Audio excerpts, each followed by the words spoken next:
Welcome back to Rock Forever. We got a very special guest. He is an amazing vocalist and all-around musician and vocal kind of guy. You know him, of course, for Chicago and the Sons of Champlin and all his solo stuff. Please welcome Bill Champlin. Hello, anybody home? Good morning. Good morning. How you doing, man? Let's light up the sky here. I know you've got an amazing new single and an album forthcoming. We're going to be talking all about that. But for our fans and our curiosity, take us back. I know you were born in Oakland, California, not too far up the coast here. Yeah, I think it was sometime in the late 1800s. That was before the Oakland Raiders came out. No. I was born the same day as Lyle Alzado and Otis Sistrunk. How's that for remembering some names? There you go. You know, I still can't get used to the Las Vegas Raiders. That just doesn't have a ring. It makes no sense to me at all. But there you go. That's how it goes. The silver and black are always supposed to be the Oakland bad boys, you know? Yeah, I hear you. Oakland. Yeah. You know, Tamara and I went up and we sang the anthem at the back up at the Oakland, the Oakland football field that they've been playing on for God knows how many years. And I think it was, we kind of knew there was already talk about them going to Las Vegas. So it was kind of an interesting moment to be, man, I'm telling you, want to talk about a delay in the sound? You say, oh, say. I mean, over the thing. Guy said, you're going to need an inner monitor. I said, I don't really like him. He says, in this case, you will. And he was absolutely right. Yeah, you don't want to listen to your voice. You just got to sing and let it carry through the just the pay attention. valley. Yeah, pay attention to the playback in the cans, and don't pay attention to the amazing amount of echo that's going on in that building or in that stadium. It's just the nature of any football stadium is going to be like that. Yeah, it's like you heard the tales of the early Beatles shows, at Shea Stadium and stuff. They said that you couldn't even hear the music. The girls were screaming and the PA was like chintzy and, it was like, well, I saw the Beatles. I don't know if I heard them. Yeah. I mean, I went to the show at Candlestick. No, not Candle. At Cow Palace. The very first show that they came through with. We actually somehow managed to get tickets through, Bill Medley and Bobby Hatfield got us some tickets, which was really cool. So we were about 15 rows back behind the band, so we could see Ringo's, bass drum pedal and stuff. And they were just running through the PA system that you would run, coming out of chute 4. Here comes Tornado with, big iron coaxial, speakers, horrible sounding speakers, but it didn't make any difference because the minute they hit the stage, was this deafening roar of young girls screaming and a million brownie star flash cameras going off. And it was just this white light and deafening noise. And you could barely hear the band. And we were pretty close. I just remember they closed with Long Tall Sally. And I realized, man, this guy McCartney can sing. They didn't have the amps mic'd. I mean, they knew it was nobody's going to hear anything. Yeah, boy, times have changed. Those big concrete arenas are so much sounding better now. But I know, yeah. Well, Elvis. Hey, I'll tell you, between you and me, I always thought the Forum sounded better than Staples. That thing was pretty much an echo chamber. But the Forum actually, with that big a capacity, actually sounds pretty damn good. I saw Journey over there about a year ago. It was pretty amazing. Yeah, they've really tuned that. I mean, they don't even do sports over there. It's all music. So yeah. It's, I think the Eagles actually bought it. Well, yeah, it was Madison Square Garden and Irving Azoff became a partner. So yeah. Pretty much the Eagles were the first show and Irving kind of, did whatever he wanted over there. Irving's always done whatever he wanted. That's why they call him Irving Azoff. It's the nature. I liked him. I got along with Irving pretty well back in the day when he was a manager, one of the managers for Chicago when I was in the band. So, sure. Now I know obviously Elvis inspired you, and of course you went to see the Beatles. Who were some of those other early singers that really put you on your course, that you really emulated or really inspired you? Well, I was kind of, when I was really young, between like ages of 5 and 10, I was kind of a little bit of a jazz guy. I wanted to play trumpet.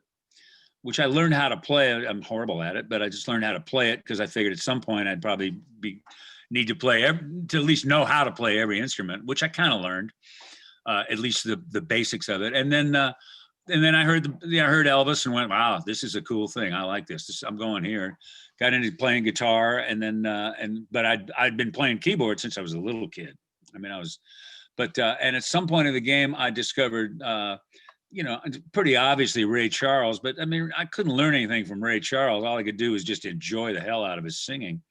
And then when I heard Lou Rawls, his phrasing was so singular and one of a kind that whether he knew it or not, he was my singing teacher, basically, or phrasing teacher, if nothing else. I mean, he had this sort of back phrase thing that was great. And later on, we became friends. I said, "Where'd that back phrase thing come from?" He says, "Oh, I usually forget the words to the last minute. That's why I'm kind of on the back end of it." You lying sack. Really a great singer, great phrasing. He was cool. Yeah, and I know Stevie. I mean, you listen to Stevie and Cops and stuff. Donny Hathaway was a real influence. Yeah. I don't sing like those guys, but boy, I could just sit back and go, they have developed a totally new style of doing this. Yeah, a lot of Stevie's singing, I think, was kind of, a lot of his style was kind of ripped off from his harp playing. I mean, the chromatic harp, he got this little ba-ya, ba-ya, and he did that with his singing. And it was like, wow, cool. It's where, but what is it? Real life is influenced by outboard gear or by instruments or something. It's really, really great thing. And I'll tell you, when I was younger, a lot of my phrasing, I got more from listening to King Curtis and Junior Walker than I did even singers. Sax players they're singers without words, Yeah, it can come from anywhere. Well, yeah. I know you formed the Sons of Champlin in '65, so that must have been right around the time you saw the Beatles, yeah. And you did 8 albums. Talk about, forming that group and why that music still lives today. It was really original. It was an original thing. When back in the day when originality was really it was really treasured, at least in the kind of artistic community I lived in. The lyrics and everything else were all part of the groove, That's awesome. Well, I know, that led to, by the early 80s joining Chicago, but did your relationship with David Foster happen before you joined Chicago? How did it all form out? Well, we were doing a Sons album down here in Los Angeles out at Sound City in Van Nuys. And Keith Olsen said, 2 or 3 of these ballads could really use strings. I want to introduce you to this guy. So he, I got in the car with him. We went over to David Foster's. At the time, he had an apartment over in Coldwater Canyon. And instantly dug the hell out of this guy. He was such a good musician, such a creative person that when it came time, so we did the strings together. We did some writing together. He and I became pretty good friends. When he just first started producing, he's kind of bringing me in as like vocal ringer, which I kind of played that role with a lot of David's stuff, and up to and including the Tubes and Alice Cooper and different things that he'd produced after we had done the first album and the second album for that matter. So I worked with David an awful lot. He was, they said, "Oh, David will never be anything but a session piano player." And I just said, "I don't think so." Look at him. He's produced some of the biggest records of our time. A fine musician, one of the most creative musicians I've ever met. It's just insane. It's great. Well, it's so glad you clicked. I know you hit the ground running. Hard habit to break and look away, and I don't want to live without your love. What are your memories about coming into a group like Chicago, because they had such a long history, and they had a number of member changes, but I know originally they had asked you to kind of come in and take over Terry Cass parts. And I got the call right after Terry had passed away, and I didn't really understand the call. I thought it was the call really to sing. I had that figured out, but I thought it was the guitar chair. And I play guitar and I play pretty good, but I have one solo, and Terry had about a 500, and I went, I'm just, there's no way I can get fit in those shoes. I mean, it's just not going to happen. And then later on, it turned out they had a guy, basically a sideman in the band named Chris Pinnick, who's probably one of the best guitar players I've ever heard. And I was just brought in. Yes, I played some rhythm guitar and stuff like that, but I was really brought in to sing and I kind of knew David's hands and the way they laid on a lot of stuff, and we were doing a lot of his material. So I was kind of able, in some ways, to know, to be able to eyeball what David played on piano, because a lot of those albums that he did with Chicago, he was really the keyboard player. Yeah, well, it definitely made its mark, and I know, like I say, you guys collaborated on so many great songs, and you co-wrote songs for other people. Of course, we wrote After the Love Is Gone for me, for my first album, for single. And then when Maurice White from Earth, Wind and Fire heard it, I think David was actually just doing a piano date, playing with Earth, Wind and Fire and getting to know Maurice and digging it. They became pretty good friends. And Maurice heard it and says, well, we'll cut this if Bill will agree to not release his version. And I didn't have a real great version at the time. He said, I'd love to do that with 3 other songs on his album, because David played in my roughs of my whole album. He said, man, I love that one, and that one. And I told him, you can, let him have After the Love. I don't want to give him the other ones. And that's another one of my, what I refer to as Suzanne Summers career moves. It was like, man, I should have given him the whole album if he wanted it. Because the album that it went on was I Am, which was a giant record for those guys. Yeah, of course. I mean, you could always cover the song later, I mean, let them have it. Which I did, actually, a couple of times.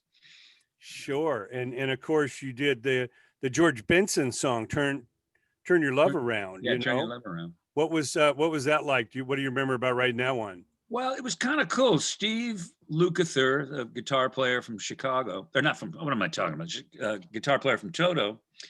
And Jay Graydon, who was a producer, Al Jarreau's producer, they knew they wanted a tune for George Benson. So actually, with Luke on piano in a lot of ways, Luke's such a great musician on a lot of instruments, and Jay came up with a bass line and stuff. So we did the demo of the song with me singing it, and we handed it over to George, and George said, "Let's go." So we really cut it for real, and then Carmen Twilley and Vanette Glaude and I did some backgrounds, and I did some stacking on the choruses just to give it that give it that, go for that sound. So we all really had a ball singing it. I can't remember who played. Oh, actually, Jeff Beccaro did the drum program. He didn't play drums, but he did the Lynn machine on that.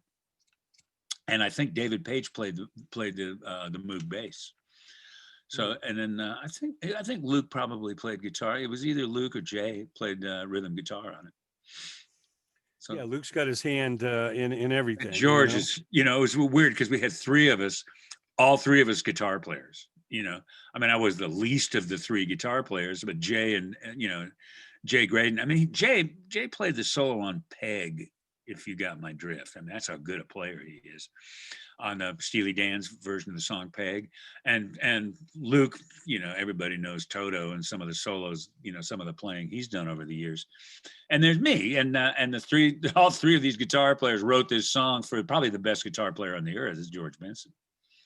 So it was really kind of a fun thing. And George is a sweetie pie. I liked him a lot. We had a really nice hang. It was great. What a musician. Woo-hoo, scary good. You know what I mean? Yeah, of course, Luke played, on so much of that Thriller album with Michael Jackson with Quincy Jones. And then they brought this little kid, Eddie Van Halen, in to do the solo. Yeah, from like a local band. Man, the Sons, my old band, the Sons, we were playing a gig with, I think it was AWB. And then we were second lining. And there was some local band and it was either Long Beach Arena or Santa Monica Civic, one of those places. I can't even remember. It's a long time ago. And we were just, we were waiting for us to go on, and they had this local band that was making a lot of noise in the clubs at Whiskey and so on. And I just said, well, I'm gonna go take a listen to these guys. And the green room was downstairs. So I walked upstairs. I just saw Eddie knock off about half a solo. I ran downstairs and got the other guitar player from the Sons, Terry Haggerty, and I said, "You got to check this out." And Terry was like, this guy's amazing. I don't know what it is he's doing, but he's outrageous. So I mean, that's everybody who's ever heard Eddie just went, oh my God, man, this boy can play, man. He was really something, man. I miss him. I just, just something, he just passed what in the last 6 months, maybe. Yeah, just a couple months ago. But you listen to that solo, on Beat It, and then you hear the story, and Q had just called him up and said, come on down to the studio, and he shows up without his guitar, without his gear, just grabbed a guitar, plugged in, knocked out that solo in like one take, and left, not worried about getting paid, or he didn't even care about the credit. He was just like, was that good? You like it? Certainly worked, but he probably just grabbed Luke's guitar, because I know they've been pals for a long time. Luke, Luke and Jay Graydon, and a handful of players, or Steve Vai and those guys. They all kind of knew each other and did a lot of hanging, partying, as it were. And it was really a cool bunch of guys, amazing guitar players. Well, when you hear the story about Eddie and his brother Alex had moved over his kids from Netherlands, not speaking a word of English, and family not having any money, and then saw what he became, it's like, wow, the American dream is alive. Mm-hmm. Well, it was at that point. I don't know whether it still is, but I mean, the music business is kind of taken a little bit of it's in a slump. Let's put it that way. It's in a bit of a slump. I mean, and that's before the pandemic. It was kind of getting a little. I mean, how many Tower records you seen these days? I mean, well, I miss Tower, and they haven't torn down that building on Sunset, so they, they had repainted it Tower for the Tower Records documentary, and every time you drive by there, you're like, what if? What if somebody would just exactly? And with the other warehouse was everywhere. Stack the vinyl in there. Yeah. How about this Licorice Pizza? Remember that? Oh yeah, record stores all over the place. I mean, the whole, what is the word for it? The whole commerce of music was in place and going well, and it just seemed like it kind of started with downloading. People were able to get stuff, without having to buy it, and I think that really kind of pulled the rug out from under a lot of careers. It's a drag. But if I need to send something to somebody, I'll make an MP3. I'll throw it in the mail and I'll send it to them. Yeah, we had the Warehouse and Music Plus, and and now Amoeba is like the last one standing. On Sunset there. Yeah, when it reopens on Hollywood Boulevard. But now, they just changed. They changed addresses, didn't they? Yeah, they moved up the street. Some greedy developer is going to tear down that one-story building and build like 20 or 30 stories. Of course. they even tore down the Jack in the Box. It's like, all right, who didn't see that's going over the line? Yeah, who didn't see that coming? You got to sell a lot of burgers. Now you're getting me mad. No, you got to sell a lot of burgers to pay for that 30-story skyscraper that's going in there. Tell me about it. Well, the thing is about Amoeba is that they're still selling vinyl. If you have vinyl, they're still selling it. We're thinking about doing my album in vinyl, except my album's so long, it might be a double album. But I know there's vinyl's just kind of working its way into being really popular. Well, yeah, it's outselling CDs now, and of course, you got 16 songs, so that probably is a double. I got 14 on the American album, and then I did, knowing that I was going to do something in Japan. I knew that Japan always demands two bonus tracks over your American album. So while I was mixing and mastering, I took 2 more tunes and made sure they were in shape, and I mixed those and mastered them along, on the same session, so that the things would sound good. A lot of guys that get a Japanese deal, they really get caught by surprise by that. Oh, by the way, we need 2 bonus tracks. Well, I wasn't surprised. I've had enough deals in Japan to know that's kind of standard procedure there. I guess that's to fight the cheap American import that comes in. Like, oh, you want the real record, you got to buy the Japanese version. Yeah, that, and I think that they're expecting to export it to your real staunch fans who will buy the Japanese album just to get the extra 2 songs. Oh yeah, they're working it from both sides. That's kind of really the main reason. Yeah. Well, I know that would be my reason. Probably. Yeah. Now, I know you had the opportunity to tour Europe with the great late Leon Russell, who of course is one of Elton John's heroes. It was great to see Elton and Leon collaborate before he passed. That was a cool record, wasn't it? Yeah. Yeah, what I was mean, it like? you can What do you hear learn? What do you learn you from can a hear Leon Leon Russell? in a lot of different artists, and you can definitely hear it in Elton. He listened closely, when he was younger and so on. Leon was great. It was funny. He kind of needed a wheelchair to get to the stage, and his wife, who's a sweetie pie, she's a nice lady. She kind of helped him up the stairs and get in front of the piano. And the minute he got a microphone in front of him and a piano under his hands, kaboom! I mean, we were watching him from a balcony up behind him, and he's 4-octave. It's like, oh my God. And it's just wrist. It's all wrist. If I was doing it, my muscles would just ache in a second trying to do, but 4 octaves. I played a gig with him years ago. The Sons were second lining him on a thing. And he just, the song, the Gap was actually backing him up at the time.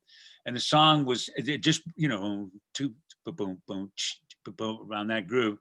And then it just broke down, and he did Holiday for Strings in 4 octaves. Just going, holy smokes, this guy's amazing. And yes, he is. I mean, everybody knows it, Miss him. He's a really nice guy. We had a ball hanging out. Yeah. That all that white hair, man, the white long hair and the white beard. I mean, it's like Yeah. Frosty the Snowman meets Santa Claus, on steroids coming through the door. Exactly. I don't know if I want to see Santa Claus on steroids. But and then you'd have the white hat, the big white hat. It was exactly. like, can we get any more white? The white suit. I'll tell you that he had a little band of cats, of young cats that I never knew him before. I hadn't seen him since, but they were all based out of Nashville, where Leon lived, and they were great. It was just a 4-piece. Their vocals were great. They really knew him really well. I mean, it was really. I had a ball on that little tour. It was really cool. Yeah, that's awesome. I know you've toured so many parts of the world and everything. What are some of your favorite countries? What are some of your favorite like outdoor venues you've played where you're performing and you just look out and you're like, man, between the nature and the music, this is just utopia. There's one, I think they call it the Gorge. It's up in Washington. And it's about, I'd say, maybe half hour, 45 minutes out of Seattle, depending on traffic, of course. But you play this thing, and it's like you go down, you got a stage, and it's playing up to like seats and kind of terraced dirt, basically, right? It's kind of really an amphitheater, but you turn around and look behind you, and it's almost like looking at the Grand Canyon. It's one of the most beautiful backstages I've ever seen. I mean, it's just like, wow. I think Danny, I was with Chicago when I played there a couple of times, and Danny'd take a drum solo.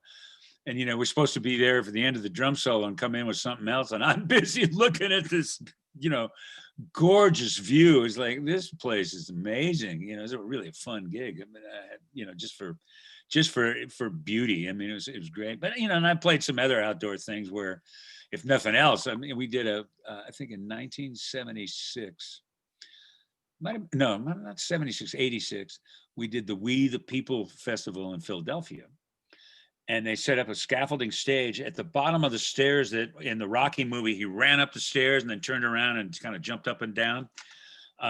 Was right there. And then there was a big park filled with people, and they used like timed speakers all the way into town. I mean, it was like, 5, 6, 7 blocks all the way into town full of people listening to this.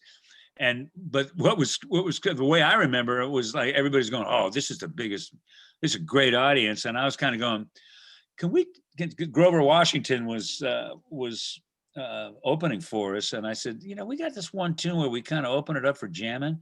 And I asked Walter, our sax player, I said, any chance of letting Grover have that? He said, sure. So, I mean, everybody said, wow, that was the biggest audience. And I was going, yeah, that was the one where Grover was, on a microphone right next to my keyboard, and we got into it. I was just like, yeah, that was a good jam. Oh yeah, there was a big audience too. For me, it's just Grover. What a tone! What a beautiful sax tone that guy had. He was amazing. Yeah, and of course, Red Rocks outside of Denver there. It's so beautiful when you're up in a amphitheater, you're looking at the stage, and then you see the lights of the city or the stars and everything behind it. It's just, it frames it so nicely. It's a beautiful blend of nature and music. Well, Red Rocks is you know, what's cool is the load in and going, you know, where you park backstage and you walk up through these caves up to where the green room is, and or the red room in that case, and it reminds you of the back part of Guns of Navarone. You know, I mean, I felt like I was, you know, I'm gonna come around a corner. There's gonna be these two big cannons. You know, it's really cool. I played there 2 or 3 times with the Suns, and I played there. I must have played there 6 times with Chicago. I love that place. Beautiful place. Yeah, you don't want to run into face to face with a bandito coming through the tunnel there. No shit. Tell me about it. Yeah, it's like, but it was just there was just something about it. I mean, I'm not a real fan of dinner. I mean, there's the air is pretty thin at Red Rocks. You gotta really dig to get a breath to hold a note as long as you're supposed to hold it. But you know, we all figured that one out. Yeah, if Denver wasn't high enough, you're a mile in Denver. Now we're going up into the mountains from there. Yeah, yeah, but not that far up. It's, you know, I mean, No, it's lot of great concerts, man. That U2 show that they had there was just amazing. Yeah, no, it just I it wasn't made the that show. much aware of those guys. I didn't pay that much attention to U2 until I saw that show, because they said, you know, U2 at Red Rocks. I went, I'm watching it. I like the way it looks, and they tore it up, man. They were great. What a great band. Yeah, that was only 3 days after the US Festival. I saw them steal the show at 10 a.m. at the US Festival. David Bowie came on at 10 p.m. So 12 hours later, everybody played between them, and no one matched the energy of U2, who came on at 10 a.m. Yeah, and three days later, they rip it up at Red Rocks. But just kind of the mist and the fog and a little drizzle and the rocks and the band, that just made like for the perfect setting. Yeah, well, those guys are bulletproof. I mean, there's just something about them, something about the way they made their records and the way they did everything. They really found something that was so uniquely theirs that you know, you can't argue with it, man. There's a reason they got as big as they got.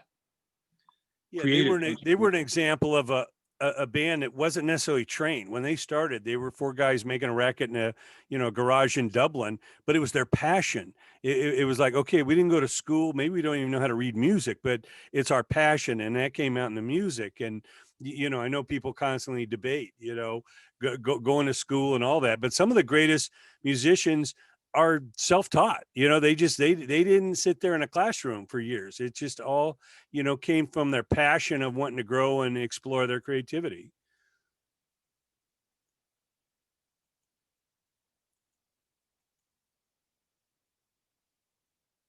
So we were just talking that you know, a lot of the great musicians and, you know, our entertainers were self-taught. A lot of them don't even know how to read music. You know, what do you think of that? I mean, obviously there's a thought of studying and learning and all that, but some of the greats just, you know, it came through their passion to learn. Yeah. Well, you know, I was actually just online the other day, and Steve Lukather had a whole thing about this exact same subject. And he said, you know, if you do learn these things, and it's a good idea too, so that, you know, you want to do a session, you can find your way through it. If you want to work for somebody else, you can find your way through it.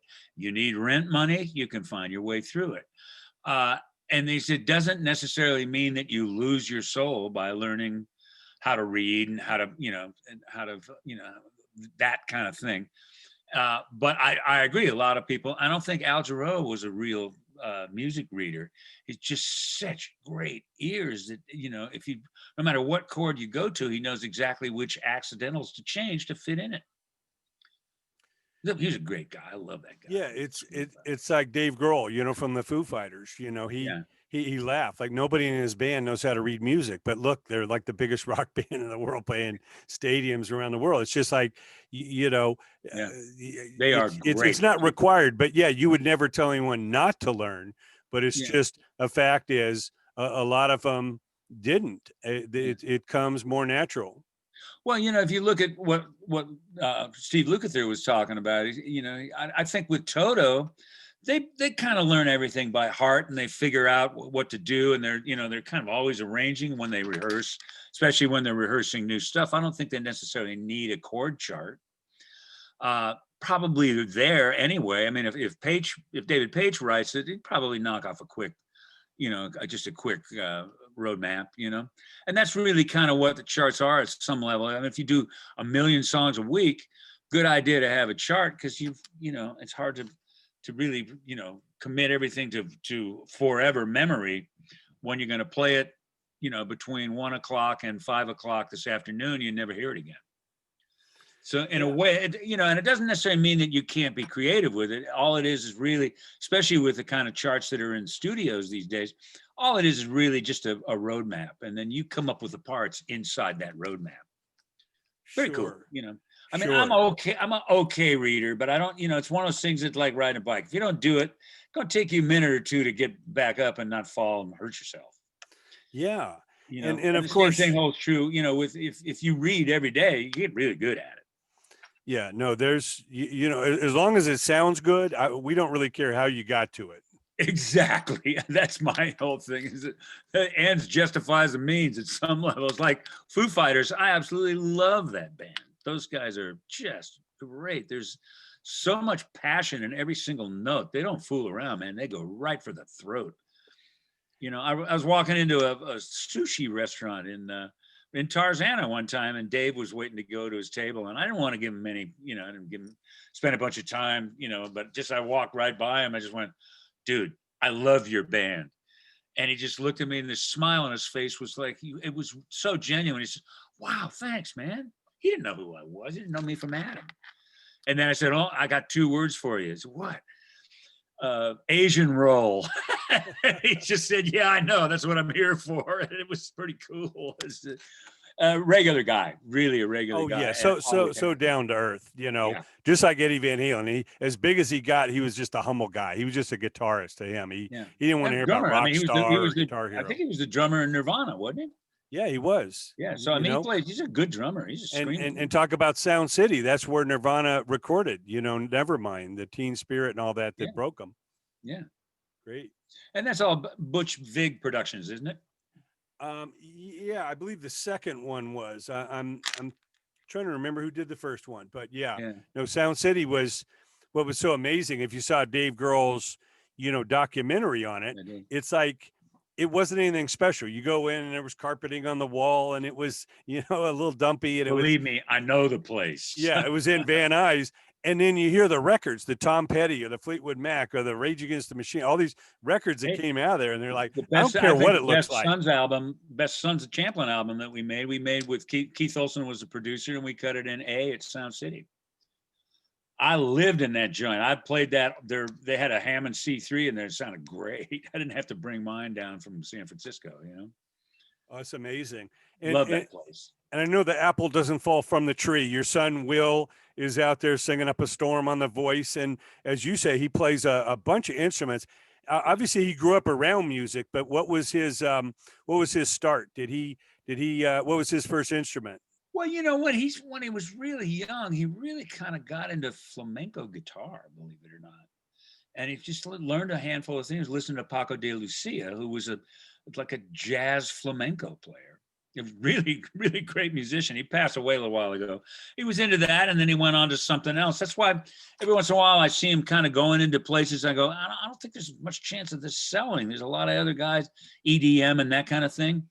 And then I realized that, man, does the same thing that I did. You know, he goes, you know, I'm going to learn this. And it just gets deep into it and gets it to where it's really in his hands, and then goes, okay, I got that next. And I just love the way he progresses from one thing to the next. And he really makes good records.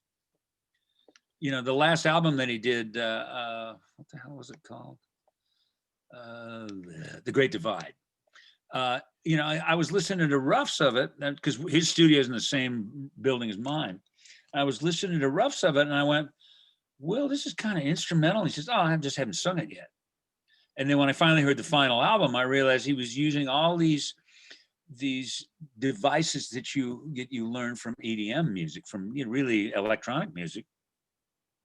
But he put his really innate song sense into it in the middle of it, and I just went, that's got everything. You know, he's a bad boy, man. He's a serious bad boy. You know. Yeah, no, we're so proud of him. The the legacy continues. Yeah. The Well, sons it's and kind of weird. Everybody grandsons says, of "Hey, man, Champlin. you must have taught Will an awful lot." I said, "No, all my friends did." And I realized somewhere along the line, said, you don't learn that much from your dad. You learn as much as you can from your uncle, so you can show off to your dad. And that's kind of what happened. I mean, Will would come home from school, and Manhattan Transfer would be singing in my studio, or Luke would be playing in the living room, because I had lines, cue lines and mic lines going into the living room, or Jeff Beccaro would be in there, or Luis Conte, handful of musicians that were just working at my house, and this is what he grew up with. I think he did one of the first things he did. I think he was 15 years old. We had I think digital performer, and he put a song together. And Tom Scott heard it. He actually bought the track from Will and put together a whole instrumental on it. He said, "Hey, this track sounds fine. I'm just going to put it on an album." And Tom, what can you say about Tom? There's a guy that knows music backwards and forwards. He's a great musician.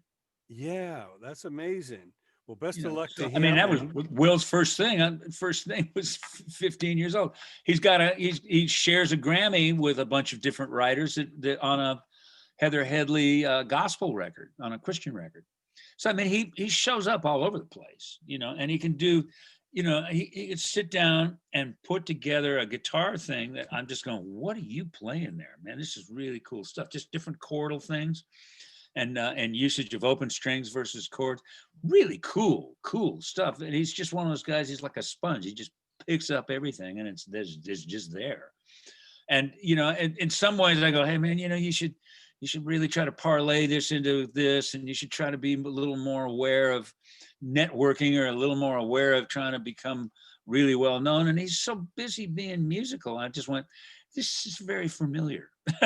This reminds me of somebody. Donna Summer said to me one time, said, "Bill, you're the best known unknown singer in the world." That's pretty funny. Well, it's all coming to the Living for Love album. I know Reason to Believe is the new single, kicking off the new year, the post-pandemic year, hopefully. And, talk about, this album, Living for Love, and why Reason to Believe is the best first volley here. Well, it's the first song on the record. It was a track that was sent to me by Bruce Geitch, who was a guitarist and a co-writer with me and with Tamara, my wife. And he worked with Richard Marx a lot. I think he co-wrote a bunch of stuff with Richard over the years. He wrote, what is it, Ilo Bonita with, I think with Pat Leonard for Madonna. And I think that's the name. I can't remember. I'm not that big a Madonna fan, but it was pretty cool. We got the third single, and that thing went through the roof. So I mean, Bruce is a very, very cool guy. I mean, we used to use him on Chicago albums, just because he was so good. Just because he played really, really straight ahead. He always playing for the song. He's never trying to show off, and that's what it's about. So Bruce has been kind of unable to play. He's had some medical things going on, and he found this stash of, in his computer, he found some Pro Tools files that he'd done, I don't know, 5-10 years ago. And he brought one, he sent it to me and Tamara, and both of us just went, holy shit, I need a pencil and I need a piece of paper. We wrote that song instantly. And the songs, I think it's about gratitude. Somebody else could say something else, but it just seems to be about gratitude. Because I mean, Bruce was gone through a bunch of medical craziness. I had done the same thing, not a different maladies, but and we just kind of went, this is one of those songs we could kind of say thank you a little bit, to the people that helped us through some dark moments. And what was also cool about it is one of my favorite bass players ever, who's been on almost every record I've ever done, was George Hawkins, who passed away a couple of years ago. But this track was old enough to where the bass and drums were George Hawkins and Vinnie Colaiuta. So I just, the minute we heard it, I went, oh, I didn't even know who was on it at the time. And man, we were in the studio. We had this thing drop down to a Pro Tools session, and I was singing it within a day or two. We had that going right away. That was instantly, wow, this track just grooves like a dog. And I had to, vocally, I had to come to the ball game. You know, I mean, we do backgrounds all over the record, but Tamara and I wrote the words to the song, and then I think I played Hammond B3 on it, and the rest of it's, you know, Bruce did the keyboards. You know, other than the Hammond, he did keyboards and guitar. And the thing, I mean, I looked at all of my songs, and I went, "This is the greatest record." You know, it's the greatest opener for a record because it kind of sneaks in on you, and then the next thing you know, it's, you know, slaps you upside the head with a baseball bat. You know. Yeah, well, it's, you know, in these strange times we're in and hopefully coming out of, you know, music is one of our saving graces. You know, Yeah. we can kind of escape our day-to-day challenges and, you know, live vicariously through, you know, people like yours, you know, with the music and the harmonies, and just kind of get lost and remember what's important in life. Well, you know, I've been telling people all along because this pandemic's got a lot of. I mean, nobody's playing live gigs, or very few. There's one here, there's one there, but not, you know, not the normal amount of road work and bus rides and plane rides and back lines and da da da, all the stuff that goes with that. A lot of musicians that have a rig, you know, a Logic or Pro Tools rig or something in their house. They went, well, if I'm going to be home, I better start writing. I'm going to make a record. There's going to be more albums in 2021 than there were babies 9 months after the New York blackout. You know what I mean? It's just, I know everybody I know made an album during this period of time. And why not? If It you kept me didn't, busy. I mean, I'd have been just going crazy bored if I just sat around and waited for this thing to be over. yeah, you got to stay productive, you know, and most of these guys have never been home this long, so you better make use of that time. Well, I'll tell you, this is just about the album. There's really, really good songs. There's some really personal stuff. I mean, I've kind of went through a thing is I've always been a really pretty good professional singer. You know, I mean, I kind of had to when I moved to Los Angeles. I didn't have a lot, you know, I wasn't hitting the top 10 by any means. So I was doing a lot of background dates. I kind of became sort of good at it, arranging backgrounds, singing, stacking, doing all that kind of stuff. And I just realized that, man, this time you really got to sing lead on these things. You got to feel the words that you wrote and sing them across and get them across.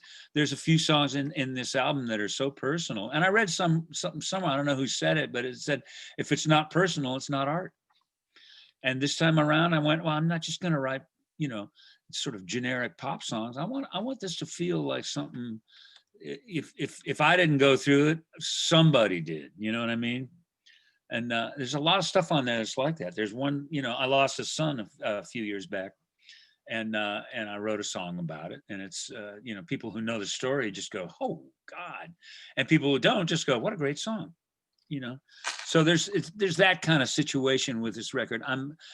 Compared to most of my albums, this one's got some real personal stuff in it. It's really cool, you know, or at least it's personal to me. You know, I managed to do it so that I can, you know, feel good about what I've created and what I've done, but that it, you know, no matter who's listening to it, that everybody can find something they dig about it. And I'm always been a guy that no matter what you're doing, no matter how musical you are, that chorus has got to get up and slap you in the face. And it, you know, the whole album is that chorus gets up and slaps you in the face. You know, it's great. Well, yeah, if you don't walk away humming it or singing it or wanting to play it again, something's wrong. Well, I know people that have the album like a SoundCloud thing on the album. And I know people that have it, and just so there's not one, you know, usually there's an album you go, I don't like this song, I don't like this song. And everybody that's heard it just said, there's one on there like that. I love the whole thing. So it's kind of like that thing where you know, you play side one, you play side two, you turn it right back over and start side one again. Yeah, well, you got some skin in the game, you know, you're saying something and it's part of you. So we're hearing, And I really, we're hearing you. yeah, I attempted vocally to try to touch people a little more than I normally do. A lot of times I'll do a background session, then I'll sing a lead, and I'm still wearing my background hat instead of my lead hat. And this time I tried not to sing leads the same days I did backgrounds, you know, because I'm pretty good background arranger. Lord knows I've done it a lot over the years, so I kind of got it as it's one of my chops. You know, it's one of the things I do that I've done for years, and so I apply that knowledge to the record and make it really work. I'm a guitar player. I did a lot of guitar work on it, but I brought in some folks to play some solos. Tal Morris played one. He's a musician that used to be with the Suns at one time. Great guitar player. Carmen Grillo, who plays with the Suns actually now, and I've known him since he was 19 years old, and always been one of my favorite players and singers. And Carmen's got a solo on there, and I got Mark Russo to play. He stacked some horns on one of the Greg Matheson and me songs that we got on there, and then there was one where he soloed, and I just gave him the whole tag. That guy is amazing. He plays with the Doobies, right? But he originally played with Yellow Jackets. He was I think one of the first versions of the Yellow Jackets. Amazing player and a sweetie pie. One of my better friends. So I managed to get some people on here. Gary Falcone played a lot and did a lot of singing on the record. So I kind of, yes, I'm doing a solo album. That doesn't mean that I can't get other people into it, Great drummers. I got, like I said, the aforementioned Vinny Caliuto. I got Gordon Campbell on some of it. I got Alan Hertz, who also plays with the Suns, plays with a lot of different people. He's a great drummer. Insane drummer, and he's the guy that mixed the record. He's a Pro Tools engineer of Doom. He's a great mixer. So that's a one-stop shop, you know what I mean? And then we got Joe Gastwort to do the mastering, and Joe's really good mastering engineer. He's been doing all the Grateful Dead stuff for years. Did a lot of remastering of Jimi Hendrix stuff. He's amazing. He really uses analog stuff and tries. He said, Bill, I'm not going to be the guy that makes it the loudest album in the world, but I'm going to make it organic and you can feel it, which means he goes to tape. He gets out of Pro Tools, he goes to tape, and then he masters off the tape. Very cool. Yeah, he did a good job. I mean, both Alan and Joe just tore it up, man. What a team, Yeah, no, we've heard it. It's an amazing album. Everybody's got to get it. You Yeah. can go to BillChamplin.com for all the details. And Exactly. He's been our special guest. Bill, thanks so much for all the great music, Reason to Believe, the single, Living for Love, the album. We appreciate all that you've given to us in the musical world, and appreciate that positive energy moving forward. Thanks. I'm sorry we lost the signal there for a minute. I'm kind of new to Zoom, so I'm like, I couldn't get on. I couldn't get to you when I wanted to because I didn't have a little, what do they call it? A little password. The code. Password. The code. Secret code. You gotta show the secret. Knock 3 times and cough. Yeah.